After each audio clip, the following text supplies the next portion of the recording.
જેના આગળ છત્રપતિ લાગે છે. છત્રપતિ શિવાજી મહારાજનો જન્મદિવસ છે. 19 ફેબ્રુઆરી 1630, બરાબર, એમનો જન્મ થયો. એમની પાસેથી આપણને ઘણું બધું શીખવા મળે. એના જીવનની અંદર તમે પહેલેથી લઈને છેલ્લે સુધી લો ને તો કેટલું બધું તમને તમારા જીવનની અંદર ઘણું બધું શીખવા મળે.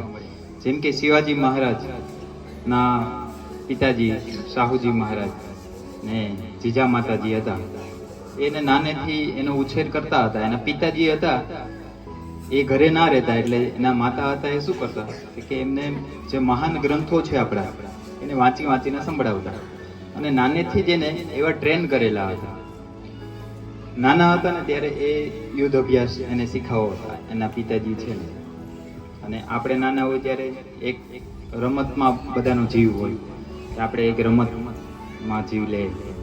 પણ પછી આ મોટા થયા ને તો પણ એને એ જે તલવારબાજી હતી ને એને સાચી ઠેરવી અને એના જીવનમાં ખૂબ કામ આવી. આના ઉપરથી આપણને શું શીખવા મળે કે નાના હોય ત્યારે તમે ગમે એ રમત લ્યો ને હાથમાં તો પછી એને પકડી રાખવી પડે, અને મોટા થાવ ને ત્યારે એ રમતમાં તમે નિપુણ થવા જોઈએ અને ટોપ કરવા જોઈએ. આ એક વાત શીખવા મળે.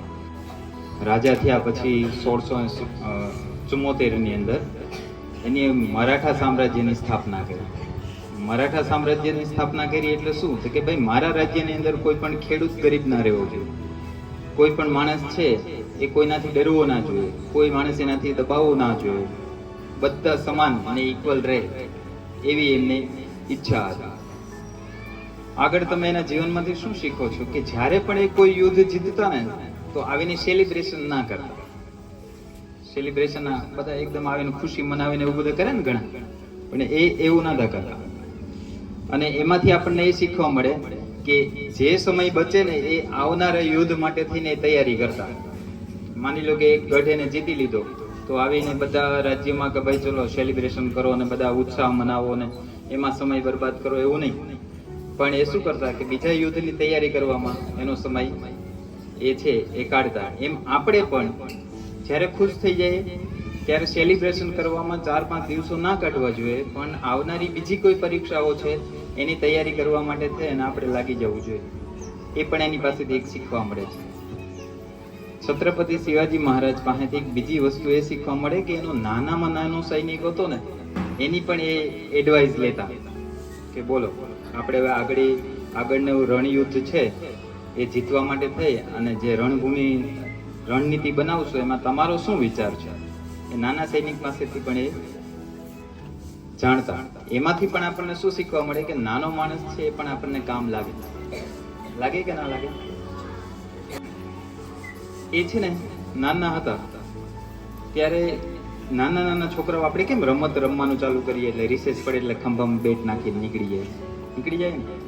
એના પાસે એક સરસ મજાની વાત તમારે બધાએ શીખવા જેવી છે કે નાના હતા ને ત્યારે એક રમત રમતા. શું તો કે એના જેટલા મિત્રો હતા ને એ બધા ભેગા થઈ અને રાજા રમત રમતા. કે હું રાજા હોય, તમે મારા સૈનિકો હોય, અને સામે બધા મુગલ સૈના છે, બધાને બહુ અત્યાચાર કરે છે અને આપણે એને મારવાના છે અને આપણે છે કિલ્લો ફતેહ કરવાનો છે. એ એવું રમત નાના હતા ત્યારે રમતા હતા. જ્યારે મોટા થયા ને ત્યારે એ વાસ્તવિકતા થઈ. એટલે તમે પણ નાના હોય ત્યારે એવું એક સપનું નક્કી કરો કે મારે મોટા થઈને આ થવું છે. ડોક્ટર થાવ, એન્જિનિયર થાવ, પોલીસ થાવ, આર્મીમાં જાઓ, નર્સ બનો. કોઈ એક સપનું અત્યારથી તમારે નક્કી કરી લેવું પડે કે મારે મોટા થઈને આ થવું છે. આ શિવાજી મહારાજ પાસેથી આપણે સરસ એવી વાત શીખવા મળે છે. મોટા થાય ને ત્યારે એક તાનાજી મહારાજ એના સેનામાં મહાન યોદ્ધા હતા. તો તાનાજી મહારાજના છોકરાના લગ્ન હતા એટલે શિવાજી મહારાજ પાસે જાય છે અને શિવાજી મહારાજને કહે છે, ઇન્વિટેશન આપવા જાય છે કે મારા દીકરાના લગ્ન છે તો તમારે આવવું પડશે એવું. પણ ત્યાં જઈને ત્યારે તાનાજીને ખબર પડે છે કે શિવાજી મહારાજ જો કોંઢાણ કિલ્લો છે એને જીતવાની તૈયારી કરે છે. એટલે એ એના દીકરાના લગ્નનું કહેતા નથી કે મારા દીકરાના લગ્ન છે, અને કે કાંઈ વાંધો નહીં, મારી ફરજ છે અને હું એના ભેગા જઈશ યુદ્ધની અંદર. અને ત્યારે તાનાજી મહારાજ છે એ યુદ્ધ કરવા જાય છે અને ત્યારે એ ત્યાં મૃત્યુ પામે છે. શિવાજી મહારાજ છે એ કિલ્લો જીતી લે છે, પણ એને એક રંજ એ રહી જાય છે કે મારા સિંહ જેવા જે સૈનિક છે તાનાજી મહારાજ એ આની અંદર મૃત્યુ પામ્યા છે, એટલે એ કિલ્લાનું નામ પણ એના નામ ઉપરથી પછી એ રાખે છે. આ વસ્તુ પણ શીખવા મળે છે. ઇન્ડિયન નેવી તમે બધાએ જોયું હશે કે દરિયામાં આપણે ઇન્ડિયન નેવીના ઘણા બધા જહાજો છે, જોઈ તમે? એના સ્થાપક પણ શિવાજી મહારાજને જ ગણવામાં આવે છે, કેમ કે શિવાજી મહારાજને એ વખતે 60 જેટલી બોટો હતી અને 10,000 જેટલા સૈનિકો દરિયાની અંદર હતા. અને ત્યારે બ્રિટિશ શાસન હતું, ત્યારે મુગલો હતા, એની પાસે એકદમ આધુનિક નેવી હતી કે જે જહાજો હતા, પણ શિવાજી મહારાજથી બચીને જતા કે ભાઈ આમનો બહુ ધ્યાન રાખવું પડે. શિવાજી મહારાજ ને પછી બાજુનું એક રાજ્ય હતું, ત્યાં એક બેગમ હતા, જોકે એનો છોકરો નાનો હતો. શાસન છે એ બધું ચલાવતા હતા બેગમ. એટલે બેગમને આ શિવાજી મહારાજ છે ને બહુ ખટકે, એટલે એને કીધું કે શિવાજી મહારાજને કોણ મારે? એટલે એને પાનનું બીડું એક મૂક્યું થાળમાં. ત્યારે એવી સિસ્ટમ હતી કે પાનનું બીડું મૂકે, એ જે પાન લઈ લે એ નક્કી કરે કે મારે હા હું મારી છે ને શિવાજી મહારાજને. કોઈ તૈયાર થતું નથી. ત્યારે એક અફઝલ ખાન કરીને માણસ છે ને એ તૈયાર થાય છે કે હું શિવાજી મહારાજને મારી નાખું. પાનનું બીડું તો ઉપાડી લે છે, પછી એને પસ્તાવો થાય છે કે આ મારાથી શક્ય નથી ભાઈ, શિવાજી મહારાજને મારવા એટલે અઘરી વાત છે. પણ એના સૈનિકો લઈને હવે બીડું હાથમાં લઈ લીધું, કઈ બીજો રસ્તો નતો.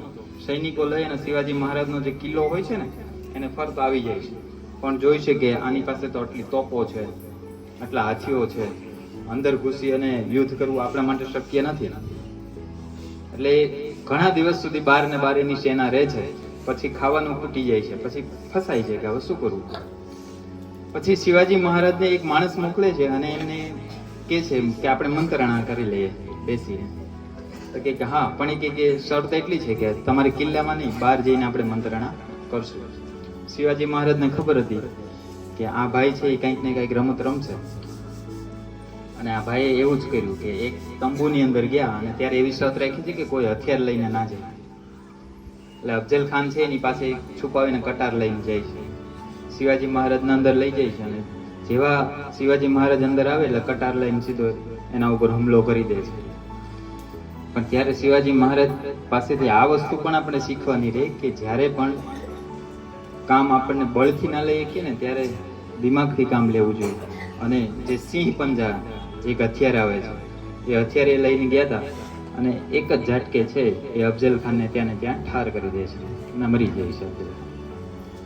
પછી એ બહાર આવે છે. એટલે આ વસ્તુ પણ આપણે શીખવા જેવી. એ સિંહ જે પંજા છે હાલની અંદર ઇંગ્લેન્ડના એક મ્યુઝિયમની અંદર છે. ત્યારે બ્રિટિશ શાસન હતું એટલે ભારતની અંદર જે કાંઈ વસ્તુઓ બધી કિંમતી હતી ને એ બધા આ લોકો લઈ જઈને એના પોતાના એક્ઝિબિશનની અંદર બધી રાખેલી છે. જે ભારતનો ઇતિહાસ છે આ બધા છે. એટલે આજના દિવસે આપણે શિવાજી મહારાજને યાદ કરવા ઘટે.